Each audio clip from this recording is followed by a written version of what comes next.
नीलातुङ्गस्तनगिरितटी सुप्तमुद्बोध्य कृष्णं पारार्ध्यं स्वं श्रुतिशतशिरसिद्धमध्यापयन्ती स्वोच्छिष्टायां सजनिगलितं या बलात् कृत्य भुङ्क्ते गोदा तस्यै नम इदमिदं भूय एवास्तु भूयः। ఈటీవీ లైఫ్ ఆధ్యాత్మిక ఛానల్ ప్రేక్షకులకు నమస్కారం. తిరుప్పావే కార్యక్రమానికి స్వాగతం. ఈ రోజున 8వ పాసులు భగవద్భాగవత ఆచార్య కృపాకటాక్షములతోని మనం 7 పాసుల యొక్క అర్థాన్ని యథాశక్తి సేవించాం. ఈ రోజున 8వ పాసులు. మనం ముందుగానే చెప్పుకున్నట్లుగా 6వ పాసురం నుండి 15వ పాసురం వరకు గోదాదేవి మిగిలినటువంటి గోపికలతో కలిసి నిద్రిస్తున్నటువంటి గోపికలను లేపుతున్నట్టుగా మనకు కనబడుతుంది. అయితే కొద్దిమందినేనా అంటే కాదు, అందరినీ లేపినట్టే. కానీ ఉపలక్షణంగా అంటే ఈ 10 మందిని చెప్తే అందరినీ చెప్పినట్లే అని ఒక అర్థం. ఈ 10 మంది ఆళ్వార్లు అని కూడా మనం అనుకున్నాం. ఇలా భగవద్భక్తి కలవారు మనకు ముందుండాలి, వారు మనకు మార్గనిర్దేశం చేయాలి. వారు అనుభవిస్తున్న విధానాన్ని, భగవంతుడి యొక్క కళ్యాణ గుణాలని, వారి యొక్క శ్రీసూక్తులను మనము దగ్గర నుంచి చూసి వాటి ద్వారా నేర్చుకోవాల్సిన విషయాలు చాలా ఉంటాయి. సాధారణంగా అనుకుంటారు మనం ఏదో పుస్తకాలు కొనేసుకొని బాగా చదివేస్తే జ్ఞానం వస్తుంది అని. వస్తుంది, కొంతవరకు వస్తుంది. కానీ ఆచార్య ముఖత వింటేనే యథార్థమైన జ్ఞానం మనకు తెలుస్తుంది. ఆచార్య ముఖత సేవిస్తేనే యథార్థమైన జ్ఞానం మనకు కలుగుతుంది. ఇది ప్రధానం. ఇంతకుముందు 2 పాసురాల్లో వినలేదా అని ఒక గోపికని అడిగారు. విని కూడా నిద్రిస్తూ ఉన్నావా అని ఇంకో గోపికని అడిగారు. అంటే ఏంటి? ఈ సాధనా క్రమంలో వినటము అనేది మొట్టమొదటిది. అలాగే నవవిధ భక్తులు, 9 రకములైనటువంటి భక్తుల్లో మొట్టమొదటిది శ్రవణమే. శ్రవణం, కీర్తనం, విష్ణోః స్మరణం, పాదసేవనం, అర్చనం, వందనం, దాస్యం, సఖ్యం, ఆత్మనివేదనం అని నవవిధ భక్తులు, 9 విధములైన భక్తులు అంటారు. ఇందులో మొట్టమొదటిది శ్రవణం. అలాగే వేదం చెప్పిన ప్రక్రియ శ్రోతవ్య, మంతవ్య, నిధిధ్యాసితవ్య, ముందు వినవలెను, వినిన దానిని మననము చేయవలెను, దానిని ధ్యానించవలెను. మీరు ఏ ప్రక్రియలో చూసుకున్నా మొట్టమొదట శ్రవణము, ఇది మొట్టమొదటి కనబడుతుంది. కాబట్టి వినడం ప్రధానం. ఈ వినటం వల్లనే భగవంతుని యొక్క అనంతమైన కళ్యాణ గుణములకు ఉన్నటువంటి శక్తి ఏమిటి, వాడి స్వభావం ఏమిటి అంటే, ఈ లోకంలో ప్రతి ఒక్క వస్తువుకి ఒక్కొక్క స్వభావం ఉంటుంది. స్వరూపం వేరు, స్వభావం వేరు.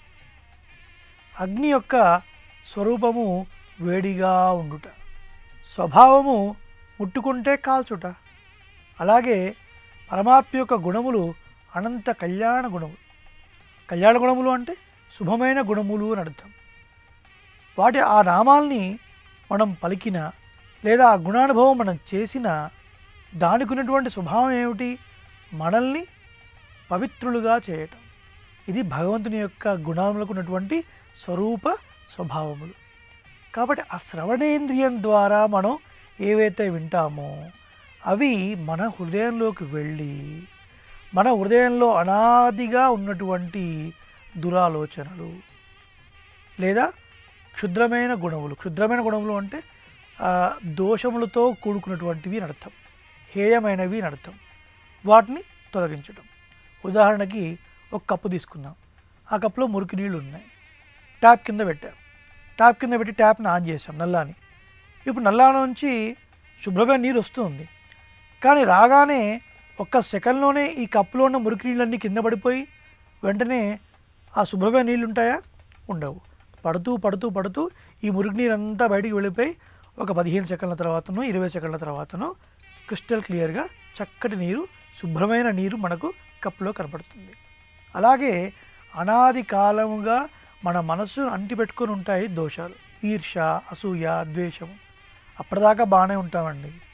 మనకొక కారు ఉంది, మన పక్కింటి వాళ్ళకి ఒక కారు ఉంది, రెండు ఒకటే రకమైన బ్రాండ్. అప్పటిదాకా బాగున్నాం. ఏదో వాళ్ళ కష్టానికి, వాళ్ళ ప్రతిఫలానికి తగ్గట్టుగా, వాళ్ళ పూర్వజన్మ సుకృత విశేషం చేత వాళ్ళేదో పెద్ద కారు కొనుక్కుందాం అనుకోండి, ఆ మరుసటి రోజు నుంచి వాళ్ళ మీద మనకు ఈర్ష్య, అసూయలు పెరిగిపోతూ ఉంటాయి. వాళ్ళు నవ్వుతూ మాట్లాడిచ్చినా మనం వాటిని స్వీకరించలేం. ఏదో ఒక దోషం వాళ్ళపైన ఆరోపణ చేస్తూ వాళ్ళని తప్పుపట్టే ప్రయత్నంలోనే మనం ఉంటాం. అప్పటిదాకా బాగున్నాం కదా. ఇప్పుడు మనకున్న కారు కన్నా గొప్ప ఖరీదైన కారు కొనడం వల్ల మనలో ఎందుకు ఈ వికారం కలిగింది? వికారం అంటే ఏంటి? ఏదో తినడం వల్ల కడుపులో తిప్పుతుంది, అది కాదు. వికారం అంటే మార్పు అని అర్థం. ఈ భావజాలంలో మార్పు ఎందుకు కలిగింది? దానికి కారణం ఏమిటి అంటే, అనాదిగా కొన్ని వేల కోట్ల జన్మలలో మనం చేసినటువంటి పుణ్యపాపాలన్నీ కూడా మన మనస్సును అంటిపెట్టుకొని ఉంటాయి గ్రంథి రూపంలో. అవి బయటకు వస్తూ ఉంటాయి. మన దోషాలు పోవాలంటే ఏం చేయాలి? పరమాత్మ యొక్క నామాన్ని వినాలి, గుణాలను అనుభవించాలి. అందుకే మొదటి 2 పాసురాల్లో వినలేదా, విని కూడా పడుకొనున్నావా అని ఆ గోపికలు చెప్తూ ఉన్నారు. ఈరోజు ఈ పాసురంలో ఏం చెప్తుంది గోదాదేవి చూద్దాం. ముందుగా పాసురాన్ని మనం అనుభవిద్దాం. 8వ పాసురం. கீழ்வானம் வெள்ளன் எருமை சிறு வீடு மெய்வான் பரந்தனகான் மிக்குள்ள பிள்ளைகளும் போவான் போகின்னாரை போகாமல் காத்து உன்னை கூவான் வந்து நின்னோம் கோதுகலமுடைய பாவாய் எழுந்திராய் பாடிப்பறை கொண்டு மாவாய் பிளந்தானை மல்லரை மாட்டியா தேவாதி தேவனை சென்னுனாம் సేవిత్తాల్ ఆరాయందరులేలో రెంబాబాయ్. అద్భుతమైన పాసురం. ఏం చెప్తుంది గోదాదేవి? కీళ్వాణం వెళ్ళెన్ను ఎరుమై సిరివీడు. గత 2 పాసురాల్లో 2 గోపికలు లేపబడ్డారు. ఆ 2 గోపికలు కూడా ముందుగా లేచినటువంటి గోపికలతో కలిసి ఇంకొక గోపిక ఇంటికి వెళుతున్నారు. ఆ గోపికను నిద్ర లేపడానికి. ఏ గోపిక? తెల్లవారింది, నిద్ర లేవలసింది అని బయటి వాళ్ళు అడుగుతున్నారు. లోపలి గోపిక తెల్లవారింది అనడానికి ఏమిటి గుర్తు అని అడిగింది. ఇప్పుడు బయట గోపికలు చెప్తున్నారు, కీళ్వాణం వెళ్ళెన్నది ఎరుమై సిరివీడు. తూర్పు దిక్కు తెలతెలవారుతున్నది. గేదెలు చిన్న బీడుకు వెళ్ళాయి. చిన్న బీడుకు వెళ్ళడం అంటే ఏంటి? ముందుగా గేదెలు తెల్లవారుతూ ఉండగానే ఆ గేదెలన్నీ కూడా ఆ చిన్న బీడు అంటారు, అంటే పచ్చిక బయలు ఉన్నటువంటి, ఉదయం పూటనే మంచు బిందువులు పడి ఆ లేత గడ్డిని మేసి వస్తాయి. రాగానే పాలు పితుకుతారు. ఆ తర్వాత మళ్ళీ అడవికి పంపిస్తారు. అప్పుడు వెళ్ళి మళ్ళీ సాయంత్రం వస్తాయి కదా. ఇప్పుడు కీళ్వాణం వెళ్ళని ఎరుమై సిరివీడు. ఉదయం పూట లేచి ఆ బీడుకు వెళ్ళి మేతకు వెళ్ళాయి గేదెలన్నీ కూడా. మనం కూడా తింటూ ఉంటాం కదండి, బర్గర్స్ అని ఇంకేవేవో అన్ని రకరకాల మధ్యలో పెట్టుకొని తింటూ ఉంటాం కదా. సో అలాగే గేదెలకు కూడా ఉదయం పూట ఏంటది, బ్రేక్ఫాస్ట్ లాగా అనమాట. అంటే ఏంటి, ఆ మంచు బిందువులు పడినటువంటి ఆ లేత గడ్డి ఉంటుంది చూసారా, అవి చాలా ప్రీతికరం గేదెలకు.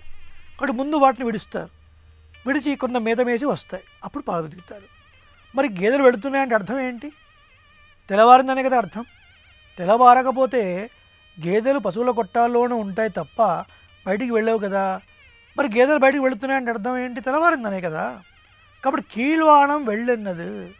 కీళ్ తూర్పు దిక్కు, వెళ్ళెన్ను తెల్లవారుతున్నది. కాబట్టి గేదెలు చిన్న బీడులో మేతను మేటకు వెళుతున్నవి. ఇది తెల్లవారింది అనడానికి గుర్తు కదా. మేయివాన్ మేయుటకు పరందనగాన్ పోవుచున్నవి. అప్పుడు లోపల గోపిక అంటుంది, గేదెలు వెళ్ళటం మాత్రమే మీరు చెప్తున్నారు, తెల్లవారింది అంటున్నారు. అసలు గేదెల్ని మీరు చూసారా? చీకటి నలుపు రంగులో ఉంటుంది, గేదెలు నలుపు రంగులో ఉంటాయి. మీరేమో తెల్లవారింది అంటున్నారు. అసలు నిజంగా తెల్లవారలేదు, మీరు భ్రమపడుతున్నారు అని చెప్తుంది లోపల గోపిక. ఎందుకట?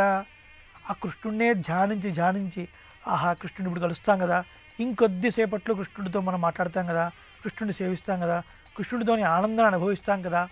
చూడండి, ఇక్కడ కృష్ణ అనుభవం అనేది మనం లౌకికంగా చూసినట్లుగా స్త్రీ పురుష సమాగమం ఎంత మాత్రం కాదు. ఇది జీవాత్మ పరమాత్మకు సంబంధించింది. ఇప్పుడు ఒకవేళ నిజంగా కృష్ణుడిని అనుభవించే లౌకికమైన సుఖంగా మనం అనుకుంటున్నట్లుగా అలా వెళ్ళిన వాళ్ళే అయితే ఏకాంతంగా వెళ్ళి కలుస్తారు. కానీ ఇంతమంది కలిసి ఎందుకు వెళ్తారండి? వెళ్ళారు. ఇక ముందు పాసురాలు మనకు వస్తుంది. ఏమిటవి? ఒక అద్దాన్ని ఒక విసనకరని ఇవ్వమ్మా ఓ నీలాదేవి, నీ భర్తను పంపించు, మేము ఈ భర్తతో కలిసి స్నానం చేస్తామని గోపికలు అంటారు. ఎవరైనా పంపిస్తారండి అట్లా? ఉక్కమం తట్టొళియం తందున్ మణాలని, చక్కటి విసనకర్ర అద్దము, మేము వ్రతం చేసుకోవడానికి కావాల్సిన సామాగ్రి, అలాగే నీ బావ అయినటువంటి ఆ కృష్ణుణ్ణి పంపించమ్మా. కృష్ణుని యొక్క మరదలు నీలాదేవి, నీలాదేవి యొక్క మేనబావ కృష్ణుడు. నీలాదేవి భవనంలో శయనించి ఉన్నాడు. ముందు పాసురాల్లో మనకు వస్తుంది. అలా కృష్ణుని పంపించమ్మా అంటే ఎవరైనా పంపిస్తారండి అట్లా? మరి ఇక్కడ ఏమిటి అర్థం? జీవాత్మ పరమాత్మ సంబంధము. స్నానము అంటే ఏమిటి? పరమాత్మ యొక్క గుణములను అనుభవించుట అని అర్థం కదా, అదే స్నానం అంటే. కాబట్టి అలా మేమందరం వెళుతున్నాము. తూర్పు దిక్కు తెల్లవారినది, నువ్వు రావాల్సినది అంటే ఈ గోపిక ఏమాత్రం ఒప్పుకోకుండా కృష్ణున్నే మీరు ధ్యానిస్తూ మీ యొక్క ముఖములలో తెల్లటి కాంతి వచ్చిందర్రా. మీరందరూ కలిసి తూర్పు దిక్కు ఇలా చూసే వరకు ఆ కాంతి అంతా తూర్పు దిక్కుకు వెళ్ళి తూర్పు తెల్లవారినట్టుగా కనపడుతుంది తప్ప వాస్తవానికి తెల్లవారలేదు అని కొట్టిపడేసింది గోపిక. లేదు మేమందరం కలిసి వచ్చాము. అప్పుడు లోపల గోపిక అంటుంది, మరి మీ అందరు కలిసి వస్తే చాలామంది మాటలు వినపడాలి, కొద్దిమంది మాటలే వినపడుతున్నాయి, నిజంగా అందరు వచ్చారా? అయ్యయ్యో అందరు వచ్చారు అని ఇంకో పదంలో చెప్తున్నారు. ఏం చెప్తున్నారు? మిక్కుళ్ళ పెళ్ళైகளும் మిగతా వాళ్ళందరూ కూడా పోవాన్ పోగిన్నారే పోగామల్ కాత్తు ఉన్నై కుబువాన్ వందు నిన్ను. ఓ గోపిక, మిగతా గోపికలందరూ కూడా కృష్ణుడిని సేవించడం కోసం ఎక్కడైతే ఆ పూజ చేయాలో, ఆ వ్రతం చేయాలో, ఆ వ్రతం జరిగే ప్రదేశానికి వెళుతూ ఉండగా ఆ పోతున్న వాళ్ళని మేము ఆపాము. ఆపి ఉన్నై కుబువాన్ వందు నిన్ను పిలుచుకొని పోవడం కోసం మేమందరం ఇక్కడ నిల్చున్నామమ్మా అని చెప్తుంది గోదాదేవి. ఆ వెళుతున్నవారు ఎట్లున్నారట అండి? పోవాన్ పోగిన్నారై పోగామల్, పోవడమే ప్రయోజనంగా వెళుతున్నారు అని చెప్పింది గోదాదేవి. స్వారస్యం ఏంటంటే కృష్ణుడిని కలవడం కోసం వెళ్ళేటటువంటి గోపికలు ఎలా ఉన్నారంటే ఆ పోవడమే ఒక ప్రయోజనం అనుకుంటున్నారట. కృష్ణుడిని కలవడము, కృష్ణుడితో సంభాషించడము అది తర్వాత, కానీ పోవడమే ఒక ప్రయోజనం అనుకుంటున్నారు. ఏమండి ఇలా ఎక్కడైనా ఉంటుందా అంటే భాగవతంలో ఒక ఘట్టం ఉందండి. అక్రూరుడు అని కృష్ణ భక్తుడు, అక్రూరుడు అంటారు. అతను కంసుడు రాజ్యంలో ఉన్నాడు. కంసుడు ఎంతోమంది రాక్షసులను పంపించి, ఇప్పుడు యమునా నది, ఆ యమునకు ఇటువైపున మధురా నగరం, అటువైపున బృందావనం, ఆయర్పాడి, రేపల్లె, ఎంతోమంది రాక్షసులు కంసుడు పంపిస్తున్నాడు కృష్ణుడిని సంహరించాలని. వెళ్ళేవాళ్లే కానీ మళ్ళీ వచ్చి కృష్ణుడు ఇలాంటి వాడు, ఇంత సామర్థ్యం గలవాడు, మేము సంహరించలేకపోతున్నామని చెప్పేవాళ్ళు ఎవరూ లేరు. ఎందుకు? వెళ్ళినవాడు వెళ్ళినట్టుగా పైకి వెళ్ళిపోతున్నారు కదా. పూతన, శకటాసురుడు, అఘాసురుడు వీళ్ళందరూ వెళ్ళిపోయారు. ఇలా అయితే లాభం లేదు, కృష్ణుడినే ఇక్కడికి రప్పిద్దాం, కృష్ణుడినే మధురా నగరానికి రప్పించి ఇక్కడ కులయాపీడము అనే పెద్ద పెద్ద ఏనుగులు పెట్టి వాటితో తొక్కిచ్చి సంహరిద్దాం. లేదా పుష్టికాసూర చాణూర మల్ల మల్ల విశారద కువలయపీడ అన్నట్టుగా పుష్టికాసురుడు మల్ల యుద్ధం చేసేవాళ్ళు, WWF అంటాను చూసారా, రెజ్లింగ్, అలాంటి గొప్ప మల్ల యోధుల్ని పెట్టి వాళ్ళిద్దరు రాగానే సంహరించేద్దాం అని ఒక పన్నాగం పన్నాడు కంసుడు. ఏంటది? ఒక ధనుర్యాగం అని పేరు పెట్టుకున్నాడు. ఒక యాగం చేసి, మరి యాగం చేస్తున్నాడు మీ మేనమామ, కాబట్టి హే బలరామకృష్ణ మీరు మధురకు రావాల్సింది అని బలరామకృష్ణుని తీసుకొని రావయ్యా అని కంసుడు అక్రూరుణ్ణి ఆదేశించాడు. ఎవరిని? అక్రూరుణ్ణి. అప్పటిదాకా కంసుడు యొక్క ఉప్పు తిని బతికినటువంటి వాడు అక్రూరుడు, అబ్బా ఈరోజు నా జన్మ ధన్యమైపోయింది అనుకున్నాడు. అనుకొని ఈరోజు నిజంగా నాకు సుప్రభాతము. సుప్రభాతం అంటే ఏంటి? తెల్లవారటం. అదేంటండి? అక్రూరుడు ఆ రాజ్యంలో ఉన్నప్పుడు ఎన్నో సంవత్సరాలు గడిచిపోయాయి కదా, ఎన్నో సంవత్సరాలు, ఎన్నో నెలలు ఉన్నాయి కదా, ఎన్నో నెలల్లో ఎన్నో రోజులు ఉన్నాయి కదా, ఎన్నో రోజుల్లో ఎన్నో రాత్రులు గడిచాయి కదా, ఎన్నో రాత్రులు గడిచిన తర్వాత ఎన్నో సుప్రభాతాలు జరిగాయి కదా. మరి ఎందుకు ఇప్పుడు ఇట్లా అంటున్నాడు అంటే అసలైన సుప్రభాతం కృష్ణ దర్శనమే. అది కదా నిజమైన సుప్రభాతం. ఇన్నాళ్ళకి నా యొక్క పుణ్యం ఫలించి కంసుడి ద్వారా నాకు ఈ పని లభించింది, ఎంత భాగ్యవంతుడిని నేను అని కృష్ణుణ్ణి బలరాముణ్ణి పిలుచుకొని రావడం కోసం మధుర నుంచి బృందావనానికి బయలుదేరుతున్నటువంటి అక్రూరుడు వెళ్ళటమే ప్రయోజనంగా వెళుతున్నాడు. నేను వెళుతున్నాను, కృష్ణుడిని కలుస్తాను, కృష్ణుడితో మాట్లాడతాను, కృష్ణుడి యొక్క దివ్యమంగళ విగ్రహము, ఈ వీటన్నిటిని తలుచుకొని ఆనందంగా అబ్బా పోవటమే ఒక ప్రయోజనంగా వెళుతున్నాడు అక్రూరుడు. అగో అటువంటి స్థితి శ్రీరామాయణంలో కూడా మనకు ఒక వృత్తాంతం కనపడుతుంది. తన మేనమామ ఇంట్లో ఉంటాడు భరతుడు శత్రుఘ్నుడు ఏ సమయంలో? శ్రీరాముడిని వనవాసానికి పంపించిన సమయంలో. శ్రీరాముడు వనవాసానికి వెళ్ళిన తర్వాత శ్రీరాముడు తిరిగి రాలేదు అని తెలుసుకున్నటువంటి దశరథ చక్రవర్తి శ్రీరాముడిని చూడలేక ఉండలేక ప్రాణాలు విడిచిపెడతాడు. మరి పితృకర్మ చేయాలి కదా. రాముడు లేడు, లక్ష్మణుడు లేడు, కాబట్టి భరతశత్రుడిని పిలిపిస్తారు. వచ్చిన తర్వాత ఆ సంస్కారాలు చేసి రాముడు లేని అయోధ్యలో నేను ఉండలేను అని తన యొక్క 3 తల్లుల్ని, వశిష్ఠులను, అంటే ఇక్ష్వాకు వంశ కుల గురువు వశిష్ఠుడిని, బ్రాహ్మణోత్తములను, పురజనులను ఇంతమందిని వెంటబెట్టుకొని చిత్రకూటానికి బయలుదేరాడు భరతుడు. వాస్తవానికి ఒక్క భరతుడి యొక్క కంట్లో నీళ్లు చూస్తేనే శ్రీరాముడు తట్టుకోలేడు. కానీ ఇంతమంది యొక్క కళ్ళలో నీళ్లు చూసి శ్రీరాముడు కరగడా? ఎలాగైనా వస్తాడు. నొరువన్ కన్ననీర్ పొరుక్క మాట్టాదవర్ ఇత్తన పేరు ఆశ్రామై కండాల్ మీలాదొలివరు అని అద్భుతంగా నంబిళ్ళే అనే ఆచార్యులు వ్యాఖ్యానం చేస్తారు. ఈడు వ్యాఖ్యానంలో ఒక్క నా కంటిలో నీరే చూసి సహించలేని శ్రీరామచంద్రుడు ఇంతమంది వచ్చి బాధపడితే సహిస్తాడా? ఏమాత్రం సహించడు. తప్పక నా మాట వింటాడు, అయోధ్యకు వస్తాడు అని వెళుతున్నప్పుడు భరతుడి యొక్క మనసులో భావన ఎట్లా ఉందట అంటే, నేను వెళ్ళి శ్రీరాముడిని కలుస్తాను, శ్రీరాముడితో మాట్లాడతాను, అది కాదు. శ్రీరాముడిని కలవడానికి వెళ్ళడమే ఒక ప్రయోజనంగా వెళుతున్నాడు. అగో అటువంటి ఒక గొప్పదైన స్థితి. ఈ గోపికలందరూ కూడా వెళ్ళడమే ఒక ప్రయోజనంగా వెళుతున్నారు. అలా వెళుతున్నటువంటి గోపికలను, హే గోపికలారా మీరు ఆగండి, ఈ మనతో పాటుగా ఇంకో గోపిక కూడా ఉంది, వాళ్ళ నిద్రలేపుకొని మనం తీసుకొని వెళ్ళాలి, కాబట్టి రండి అని వెళుతుంటున్నటువంటి ఆ గోపికల్ని ఆపి, ఉన్నై కూవాన్ వందు నిన్ను నీ ఇంటి ముందుకు వచ్చి నిలబడ్డామమ్మా, నిన్ను నిద్రలేపి నిన్ను మా గోష్ఠిలో చేర్చుకొని నీతో కలిసి మేము వెళ్ళాలని వచ్చావమ్మా, నిద్రలేవమ్మా గోపిక అని అంటున్నారు బయటి గోపికలు. ఉన్నై కూవాన్ వందు నిన్ను కోదు కలమడయ పావాయ్, ఓ కుతూహలం కలిగినటువంటి ఓ గోపిక అని అద్భుతంగా సంబోధిస్తున్నారు. కుతూహలం కలిగినటువంటి గోపిక అంటే అర్థం ఏంటి? భగవద్ అనుభవంలో గొప్ప కుతూహలం. ఎప్పుడెప్పుడు భగవాను సేవించాలా, ఎప్పుడెప్పుడు భగవంతుని యొక్క కథలు వినాలి, ఎప్పుడెప్పుడు ఆనందంగా ఆనంద భాష్పాలు కార్చాలి, ఎప్పుడు 10 మందితో వీటిని చర్చించుకోవాలి అని గొప్ప కుతూహలం. ఏ కార్యక్రమం మొదలుపెట్టినా కూడా ముందు తానే ఉండే గోపిక. 5 లక్షల మంది గోపికల్లో ఒక్క గోపిక రాకపోయినా కృష్ణుడు ఆ గోపిక రాలేదా అని అడుగుతాడు. కాబట్టి అంత కుతూహలం కలిగినటువంటి ఓ గోపిక, నువ్వు రావమ్మా, నిద్ర లేవమ్మా అంటున్నారు. కోదు కలముడ పావాయ్ ఎళుందిరాయ్, నిద్ర లేవలసింది, లేచి రావాల్సింది. పాడి పరేహొండు మావాయ్ పిళందానై మళ్ళరై మాట్టియా. ఇంకా నిద్ర నుంచి లేచి రాకపోయేసరికి మళ్ళీ కొన్ని వృత్తాంతాలను చెప్తున్నారు బయటి గోపికలు. ఎళుందిరాయ్, ఓ లేవమ్మా, లేచి ఏం చేయాలి నేను వచ్చి అంటే ఆ పరమాత్మనామాన్ని పాడాలి. పరమాత్మనామాన్ని పాడి ఆ కృష్ణుని చేరుకొని పరైహొండు, మనం మొట్టమొదటి భాషలో చెప్పుకున్నాం.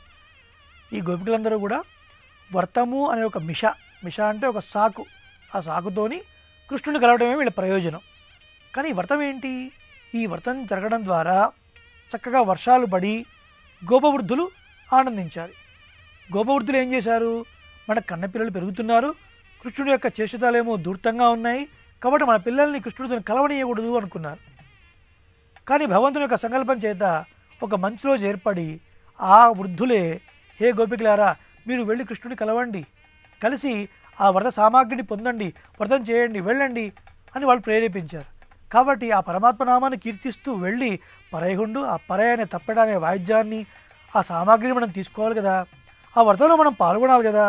మావాయ్ పిళందానై మళ్ళరై మాట్య, ఆ కేసి అనే గుర్రం ఆ రాక్షసుడి యొక్క నోటిని చీల్చినటువంటి వాడు కృష్ణుడు అని కృష్ణుడి యొక్క చేష్టతలను చెప్తున్నారు.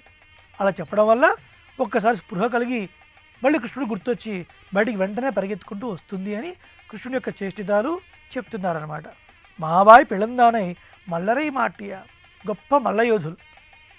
ఎంత గొప్ప మల్లయోధులు అంటే వాళ్ళు అసలు ఆ మల్లయోధులు అనుకున్నారట, మేమేమో ఇంత గొప్ప బలం కలిగిన వాళ్ళం, ఈ కంసుడేమో ఎవరో చిన్న పిల్లవాళ్ళు 2 వస్తారు వాళ్ళని సంహరించాలన్నాడు, దానికి మేము అవసరమా అన్నట్టుగా భావించారు. కానీ బలరామ శ్రీకృష్ణుడు ఆ మధురానగరంలోకి వచ్చిన తర్వాత ఈ మల్లులతో యుద్ధం చేయడం కోసం ఎలా వెళ్ళాడో తెలుసునా? ఒక్క ఉదుకున ఎగిరి గంతేసి ఆ మల్లులతోని పోరాడారు. ఆ మల్ల యుద్ధ భూమిలో అడుగు పెట్టేసరికి ఆ ముష్టికుడికి చాణుడికి పిడుగుపడ్డట్టుగా శబ్దం వినిపించిందట. కంసుడికి ఆ మృత్యుదేవత కనిపించిందట. అగో అటువంటి మల్లయోధుల్ని, బలవంతులైనటువంటి వాళ్ళు, కొండంత ఆకారం కలిగినటువంటి బలశాలుల్ని సంహరించినటువంటి కృష్ణ పరమాత్మ ఆయన నామాన్ని పాడుతూ ఉండాలి మనము. మల్లరే మాట్టియా అటువంటి వాడిని సంహరించినటువంటి వాడు దేవాది దేవనై సెన్నునాం సేవిత్తాల్. దేవాది దేవుడు, దేవతలకందరికంటే ముందున్నటువంటి వాడు కదండి. ఆళ్వార్ల పాసురాల్లో కూడా ముదలావార్ మూవరే అమ్మూవరుళ్ళు ముదలావాన్ మూరినీర్వణన్. ప్రధానంగా చెప్పే దేవతలు ముగ్గురమ్మ. ఎవరా ముగ్గురు? బ్రహ్మ, విష్ణు, మహేశ్వర. ఈ ముగ్గురు చెప్తున్నారు. కానీ వీరి ముగ్గురు కన్నా ముందు ఒకరున్నారు. ముదలావార్ మూవరే, ప్రధానంగా చెప్పబడే దేవతలు ముగ్గురే. అమ్మూవరుళ్ళు ముదలావాన్, ఆ ముగ్గురి కన్నా ముందున్నటువంటి వాడు మూరినీర్వణన్, సముద్రవర్ణుడు. సముద్రం వంటి వర్ణము కలిగినటువంటి వాడు నీలిమేఘ శ్యాముడు శ్రీమన్నారాయణుడు. దేవాది దేవనై అటువంటి శ్రీమన్నారాయణని వెళ్ళి మనం సేవించినట్లయితే, దేవాది దేవనే సెన్ వెళ్ళి నాం సేవిత్తాల్, మనం వెళ్ళి సేవించినట్లయితే, సేవించడం అర్థం ఏంటి? నమస్కరించడం, పరమాత్మ గుణాలను అనుభవించడం. అలా మనం చేసినట్లయితే ఆవావెన్ ఆరాయింద్ అరుళేలో రెంబావాయ్. ఓ గోపికలారా, చిన్నపిల్లలారా, ఇంత చలికాలంలో ఇంత ఉదయాన్నే లేచి ఉపవాస దీక్షలో ఉండి చిక్కిపోయినటువంటి శరీరాలతోని ఇంత పొద్దున్నే వచ్చారా? మీకేం కావాలి, మీకేం కావాలి చెప్పండి అని శ్రీకృష్ణ పరమాత్మ ప్రతి గోపికని విచారించి, ఆరాయింద్ అంటే విచారించి అంటే మాట్లాడి వాళ్ళకి ఏం కావాలో తెలుసుకొని అరుళ్ ఏలో రెంబావాయ్. అరుళ్ అంటే కృప చూపుతాడు అని అర్థం. అంటే లోపల గోపిక ఏమడిగింది? ఇప్పుడు నేను నిద్రలేచి ఏం చేయాలి కనుక అని. నిద్రలేచి ఏం చేయాలి అడుగుతావేంటమ్మా? ఆ గుర్రముఖము కలిగినటువంటి కేసి అనే రాక్షసుడిని సంహరించినటువంటి వాడు, మల్లయోధుల్ని సంహరించినటువంటి వాడు దేవాది దేవుడు. దేవతలందరికీ కూడా మొదలుగా ఉన్నటువంటి, అంటే ఈ అండాది పదార్థాలకు చతుర్దశ భువనాలు, బ్రహ్మాండాలు, అనంతకోటి బ్రహ్మాండములు, వీటన్నిటికన్నా ముందు ఒక లోకంలో ఉన్నటువంటి వాడు, వీటన్నిటినీ సృష్టించినవాడు, వీటన్నిటికీ రక్షణ కల్పిస్తున్నటువంటి వాడు, ప్రళయకాలంలో వీటన్నిటినీ తన కడుపులో పెట్టుకొని రక్షించేవాడు. అది జగత్కారణ తత్వము. అటువంటి జగత్కారణ తత్వమే శ్రీమన్నారాయణుడు. ఆ శ్రీమన్నారాయణుడే విభవావతారంగా శ్రీకృష్ణుడిగా అవతరించాడు. అటువంటి దేవాది దేవుణ్ణి వెళ్ళి మనం సేవించినట్లయితే ఏ భావంతో వెళ్ళాలండి? ఏ భావంతో వెళ్ళాలి అంటే, నేను చేస్తున్నాను, దీనివల్ల నాకేదో ఫలితం ఉన్నది, దీనివల్ల ఇది నాకు సంబంధించినది అన్నటువంటి భావాల్ని త్యాగం చేస్తూ వెళ్ళాలి. తూయోమాయ్ వందునాం తూమలర్ తూవిత్తొడుదు అని 5వ పాసురంలో మనకు చెప్పింది గోదాదేవి. అది ఇక్కడ సమన్వయం చేసుకోవాలి. అంటే అర్థం ఏంటి? పరిశుద్ధులమే మనం వెళ్ళటం అర్థం ఏంటి? నేను చేస్తున్నాను, ఇది నాకు సంబంధించింది, దీనివల్ల నాకేదో ఫలితం ఉంది అన్న బుద్ధిని త్యాగం చేయండి. ప్రతి ఒక్క కర్మకి ఏదో ఒక ఫలితం ఉంటూనే ఉంటుంది.